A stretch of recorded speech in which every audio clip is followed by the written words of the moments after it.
Bulletin की करते हैं शुरुआत। मैं हूं बरखा शर्मा। पीएम मोदी आज बलरामपुर दौरे पर। यूपी के बलरामपुर को आज पीएम मोदी देंगे बड़ी सौगात। सरयू नहर परियोजना का करेंगे उद्घाटन। 29 लाख से ज्यादा किसानों को होगा फायदा।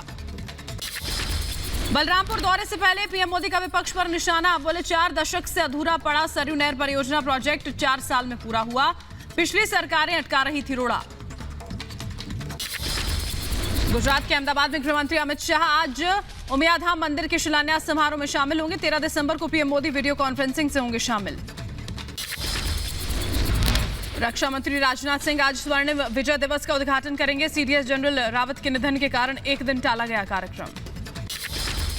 राष्ट्रपति रामनाथ कोविंद देहरादून पहुंचे। आज आईएमए की पासिंग आउट परेड में शामिल होंगे राष्ट्रपति। पासिंग आउट परेड की लेंगे सलामी।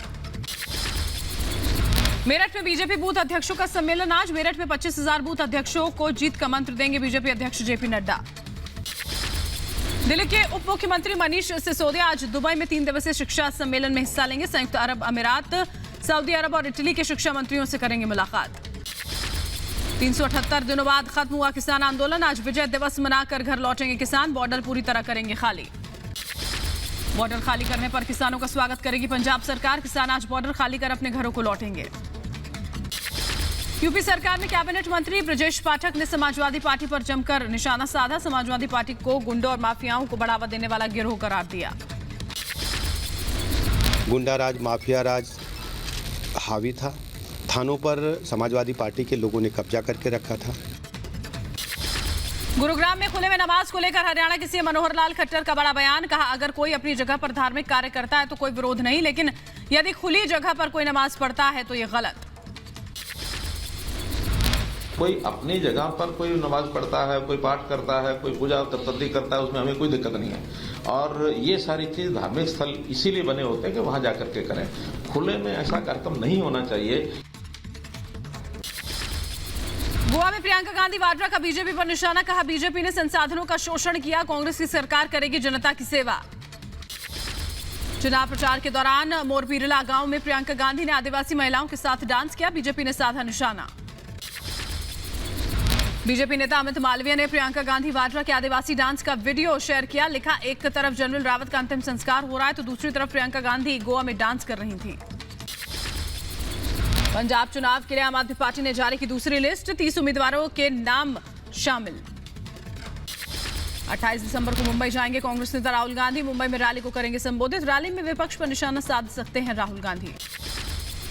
13 दिसंबर को होगा वाराणसी के काशी विश्वनाथ धाम का लोकार्पण। मंदिर चौक पर सुबह 11 बजे का निमंत्रण दिया गया। कार्यक्रम में 3,500 लोग और गणमान्य 500 साधु संतों के साथ शामिल होंगे।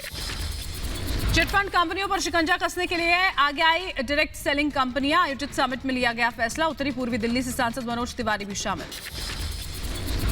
हरियाणा के सीएम मनोहर लाल खट्टर ने गुरुग्राम के सेक्टर 102 से 110 तक पानी की सप्लाई के वाटर चैनल का उद्घाटन किया। सीएम ने कहा, वाटर चैनल की मदद से पानी की सप्लाई सुचारू रूप से होगी। ग्वालियर में आयोजित 3 दिवसीय राष्ट्रीय जल सम्मेलन में केंद्रीय मंत्री ज्योतिरादित्य सिंधिया ने हिस्सा लिया। कैबिनेट मंत्री सिंधिया ने कहा, जल संग्रहण में अपडेशन और मिटिगेशन को अपनाकर ब्रह्मांड का संरक्षण करना हमारी जिम्मेदारी। पंचतत्व में विलीन हुए देश के जाबाज जनरल बिपिन रावत, उनकी पत्नी मधुलिका रावत, दोनों बेटियों कृतिका और तारिणी ने नम आंखों से दी मुखाग्नि। देश के पहले रक्षा प्रमुख जनरल बिपिन रावत की गौरवपूर्ण विदाई। देश के पहले सीडीएस को दी गई 17 तोपों की सलामी। बरार स्क्वायर के शमशान घाट में पूरे विधि विधान से हुआ जनरल रावत और उनकी पत्नी का अंतिम संस्कार। पंडित ने दोनों बेटियों से करवाई अंतिम संस्कार की पूजा। दिल्ली के जिस रूट से निकली सीडीएस जनरल रावत की अंतिम यात्रा, वहां सड़क के दोनों ओर श्रद्धांजलि वाले पोस्टर्स लगाए गए। लिखा गया, जनरल रावत अमर रहे। तमिलनाडु के कुन्नूर में हुए हेलीकॉप्टर हादसे में अभी तक जवानों की नहीं हो पाई है पहचान। पहचान के बाद आज कुछ पार्थिव शरीरों को भेजा जा सकता है उनके घर। 2:15 बजे शुरू हुई सीडीएस जनरल रावत की अंतिम यात्रा दोपहर 3:40 पर बरार स्क्वायर पहुंची। अंतिम दर्शन के लिए रखा गया पार्थिव शव। देश के जाबाज सेना प्रमुख की अंतिम यात्रा में गमगीन हुए लोगों ने अपने तीनों सेना प्रमुख की अंतिम यात्रा पर फूलों की बारिश की। कामराज मार्ग से बरार स्क्वायर तक 9 किलोमीटर लंबी निकली जनरल रावत की अंतिम यात्रा। 3:40 पर बरार स्क्वायर शमशान घाट पहुंची यात्रा। बैंड बाजे और सैन्य सम्मान के साथ बरार स्क्वायर पहुंचा जनरल रावत का पार्थिव शरीर। सेना की तीनों बैंड ने बैंड बजाकर मार्च पास कर सम्मान दिया। बरार स्क्वायर पहुंचते 99 सेना के सिपाहियों ने अपने शस्त्रों को सम्मान में रखकर मार्च पास किया। तीनों सेना की बैंड ने अपने सेनापति को दिया सम्मान। केंद्रीय गृह मंत्री अमित शाह ने घर जाकर जनरल रावत को श्रद्धांजलि दी, परिवार को दी सांत्वना। बरार स्क्वायर में सैन्य सम्मान के साथ रक्षा मंत्री राजनाथ सिंह ने जनरल रावत को अंतिम विदाई दी, सलामी देकर किया सीडीएस को नमन। जनरल वीके सिंह, किरण रिजिजू और राज्यवर्धन सिंह राठौर पहुंचे बरार स्क्वायर, जनरल रावत और उनकी पत्नी को नमन कर दी आखिरी सलामी। केंद्रीय मंत्री जितेंद्र सिंह, गजेंद्र सिंह शेखावत, प्रकाश जावड़ेकर भी सीडीएस के घर पहुंचे, नमन कर श्रद्धांजलि दी। केंद्रीय मंत्री पीयूष गोयल, कृषि मंत्री तोमर भी कामराज मार्ग स्थित घर जनरल रावत और उनकी पत्नी को श्रद्धा सुमन अर्पित करने पहुंचे। सबसे बड़े सेना प्रमुख को श्रद्धांजलि देने के लिए बरार स्क्वायर पहुंचे तीनों सेना प्रमुख, जनरल एमएम नरवणे, नौसेना प्रमुख एडमिरल हरि कुमार और वायुसेना प्रमुख air chief marshal VR Chaudhari ने नमन किया। एनएसएस डोभाल भी सीडीएस जनरल रावत के घर पहुंचे, पुष्प अर्पित कर भावभीनी श्रद्धांजलि दी। विदेश मंत्री एस जयशंकर भी सीडीएस जनरल रावत के घर पहुंचे, सीडीएस और उनकी पत्नी को पुष्प अर्पित किए, बेटियों को बढ़ाया ढाढ़स। उत्तराखंड के सीएम पुष्कर सिंह धामी पहुंचे जनरल रावत के कामराज मार्ग स्थित घर, भावपूर्ण श्रद्धांजलि दी। यूपी के सीएम योगी आदित्यनाथ भी दिल्ली पहुंचे, जनरल रावत और उनकी पत्नी को श्रद्धांजलि दी। कांग्रेस नेता राहुल गांधी जनरल रावत के घर पहुंचे, जनरल रावत और उनकी पत्नी को पुष्प अर्पित कर किया नमन। समाजवादी पार्टी संरक्षक और पूर्व रक्षा मंत्री मुलायम सिंह यादव ने भी सीडीएस जनरल रावत को श्रद्धांजलि दी, पुष्प अर्पित कर नमन किया। हरियाणा के सीएम मनोहर लाल ने किया जनरल रावत और उनकी पत्नी मधुलिका को आखिरी नमन, किया आखिरी सलाम। दिल्ली के सीएम अरविंद केजरीवाल भी जनरल रावत और मधुलिका रावत को श्रद्धा सुमन अर्पित करने पहुंचे, परिवार को बंधाया ढांढस। जनरल रावत के घर के बाहर एक छोटे से बच्चे ने खींचा सभी का ध्यान, बच्चे ने सेना की वर्दी पहनकर सीडीएस रावत को सलाम किया। अपने पिता जनरल रावत और मां मधुलिका रावत को दोनों बेटियों ने भी श्रद्धांजलि दी। बड़ी बेटी कृतिका ने अपने पति और बच्चे के साथ पुष्प अर्पित किए, छोटी बेटी तारिणी भी रही मौजूद। जनरल रावत से घर के बाहर नेताओं और सैन्य अधिकारियों का जमावड़ा बाहर लगा रहा, भारत माता की जय, जिंदाबाद और जनरल अमर रहें के नारे लगते रहे। सीडीएस रावत को अंतिम विदाई देने के लिए उमड़ा लोगों का हुजूम, जनरल रावत और उनकी पत्नी को श्रद्धांजलि देने के लिए आई लाखों की भीड़। सीडीएस जनरल रावत के रक्षा सलाहकार रहे ब्रिगेडियर लखविंदर सिंह लिड्डर पंचतत्व में विलीन हुए, बेटी आशना ने दी मुखाग्नि। शमशान घाट में ब्रिगेडियर लखविंदर सिंह लिड्डर को दिया गया सैन्य सम्मान, गार्ड ऑफ ऑनर के साथ दी गई अंतिम विदाई। अपने बहादुर बेटे ब्रिगेडियर लिड्डर को श्रद्धांजलि देने व्हीलचेयर से शमशान घाट पहुंची मां, रक्षा मंत्री राजनाथ सिंह ने बढ़ाया ढांढस। ब्रिगेडियर लिड्डर की अंतिम विदाई के दौरान पत्नी गीतिका और बेटी आशना ने भी पुष्प अर्पित किए, ताबूत को चूम कर किया नमन। सेना ने ब्रिगेडियर लिड्डर की पत्नी गीतिका को सौंपा तिरंगा और उनकी तस्वीर, तिरंगा सौंपे जाते वक्त भावुक हुई उनकी पत्नी। ब्रिगेडियर लिड्डर की बेटी आशना ने कहा, मैंने अपने बेस्ट फ्रेंड को खोया, राष्ट्र नायक थे पापा, उनकी कमी जीवन भर खलेगी। It's a national loss. My father, मेरे पापा हीरो थे, मेरे बेस्ट फ्रेंड थे।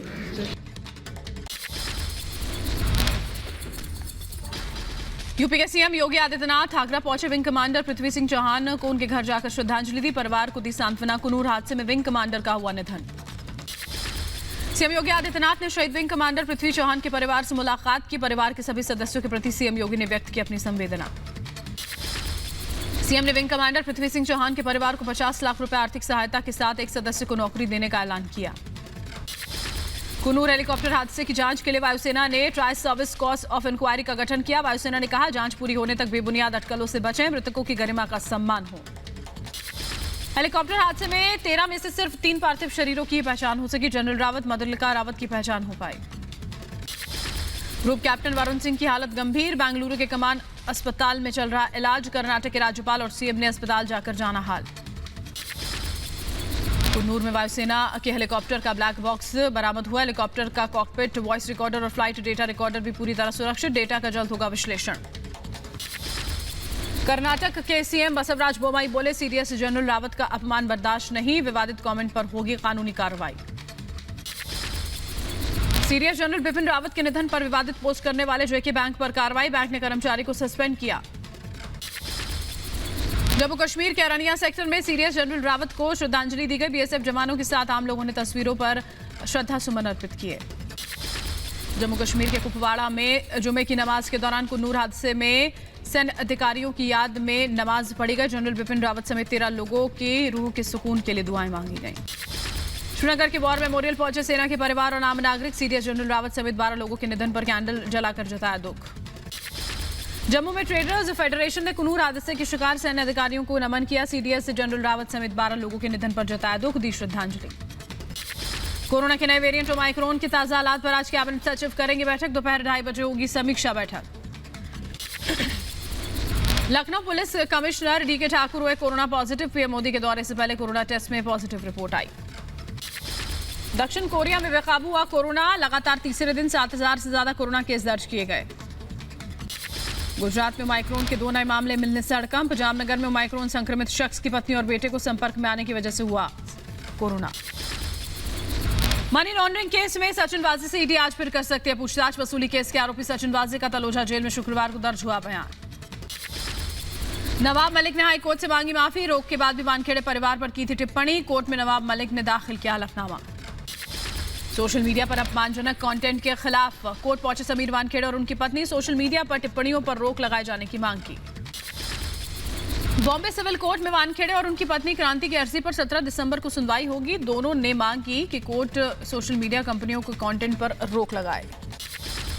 वाराणसी में आज निकाली जाएगी महादेव की बारात। काशी विश्वनाथ कॉरिडोर के लोकार्पण से पहले पूरे शहर में चल रही हैं भव्य तैयारियां। आज से वाराणसी में दौड़ेंगी इलेक्ट्रिक बसें। हरी झंडी दिखाकर बसों को किया जाएगा रवाना। स्थानीय लोग कार्यक्रम में मौजूद रहेंगे।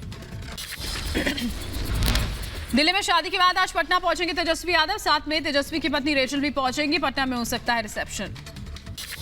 ऑपरेशन देवी शक्ति के तहत अफगानिस्तान में फंसे 110 भारतीय सिखों की वतन वापसी। सभी के चेहरों पर दिखी खुशी। अफगानिस्तान से लौटा सिख प्रतिनिधिमंडल अपने साथ गुरु ग्रंथ साहिब और काबुल में स्थित प्राचीन असमाई मंदिर से रामायण, महाभारत और गीता समेत अन्य हिंदू ग्रंथ साथ लेकर लौटे। यूपी के मुजफ्फरनगर में भीषण सड़क हादसा। तेज रफ्तार कार ने कई लोगों को कुचला। 1 दर्जन से ज्यादा लोग जख्मी। यूपी के बदायूं में रोडवेज बस का कहर। तेज रफ्तार बस ने 4 छात्राओं को कुचला। गंभीर रूप से घायल छात्राओं को अस्पताल में इलाज जारी। यूपी के अंबेडकर नगर में रेलवे लाइन क्रॉस करते वक्त ट्रेन की चपेट में आने से युवक की मौत। रेलवे फाटक बंद होने के बाद रेलवे क्रॉसिंग पार कर रहा था युवक। बिहार के मुजफ्फरपुर में परीक्षा के दौरान नकल करने से रोकने पर शिक्षकों की पिटाई। यूनिवर्सिटी में छात्रों ने जमकर किया हंगामा। आंसर शीट फाड़ने का प्रयास किया। ग्रेटर नोएडा में शराब की अवैध तस्करी को लेकर आबकारी विभाग अलर्ट पर। ईस्टर्न पेरिफेरल हाईवे पर कार से लेकर ट्रकों की हो रही जांच। यूपी के फर्रुखाबाद में पुलिस को मिली बड़ी सफलता। 1 करोड़ की अफीम के साथ 2 तस्कर गिरफ्तार। पुलिस कर रही है पूछताछ।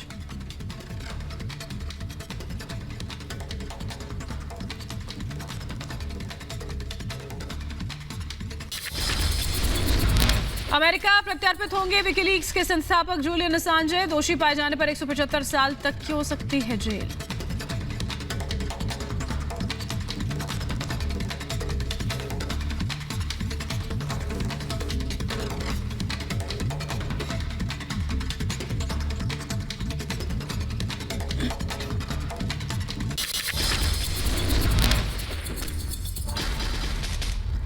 KYC update. मुंबई एयरपोर्ट पर पकड़ी गई 240 करोड़ की हेरोइन। एयर इंटेलिजेंस यूनिट ने जिम्बाब्वे के 2 नागरिकों को गिरफ्तार किया। मध्य प्रदेश के उज्जैन में घर में शव मिलने से इलाके में फैली सनसनी। पिछले 4 दिनों से घर में बंद थी लाश। बदबू आने के बाद पड़ोसियों ने पुलिस को दी जानकारी। म्यांमार में सैन्य सरकार के खिलाफ विरोध प्रदर्शन। हजारों की तादाद में लोग सड़कों पर उतरकर मौन प्रदर्शन करते नजर आए। मॉस्को में एनर्जी इनटू क्रिसमस नामक उत्सव की शुरुआत हुई है। क्रिसमस डे से पहले मॉस्को में उत्सव की तैयारियां तेज। कोरोना के नए वेरिएंट को लेकर पुर्तगाल में अलर्ट पर प्रशासन। पुर्तगाल में 18 दिसंबर से 5 से 11 साल के बच्चों का टीकाकरण शुरू होगा, जबकि 11 साल के ऊपर के बच्चों का टीकाकरण 19 दिसंबर से होगा संभव। कोरोना के नए वेरिएंट से निपटने के लिए पेरू में जारी किया गया निर्देश। 18 साल से ऊपर के लोगों को सार्वजनिक स्थानों पर जाने के लिए वैक्सीनेशन सर्टिफिकेट दिखाना जरूरी। साथ ही कोरोना गाइडलाइंस का पालन भी करना होगा। अमेरिकी विदेश मंत्री एंटनी ब्लिंकन ने विदेश मंत्री एस जयशंकर से बात की। जनरल बिपिन रावत को दी श्रद्धांजलि। सीडीएस जनरल रावत के लिए भूटान के राजा ने स्पेशल प्रार्थना सभा की। भारत के राजदूत, आर्मी के ब्रिगेडियर श्रद्धांजलि सभा में मौजूद रहे। जनरल रावत की अंतिम विदाई में श्रीलंका के सीडीएस जनरल शवेंद्र सिल्वा और पूर्व सीडीएस एडमिरल रविंद्र भी शामिल हुए। बांग्लादेश, भूटान, नेपाल के टॉप कमांडर्स ने दी श्रद्धांजलि। कार्यकर्ताओं को तितर बितर करने के लिए किया लाठीचार्ज। प्रदर्शनकारी कांग्रेस छात्र संघ पर बरसाई लाठियां।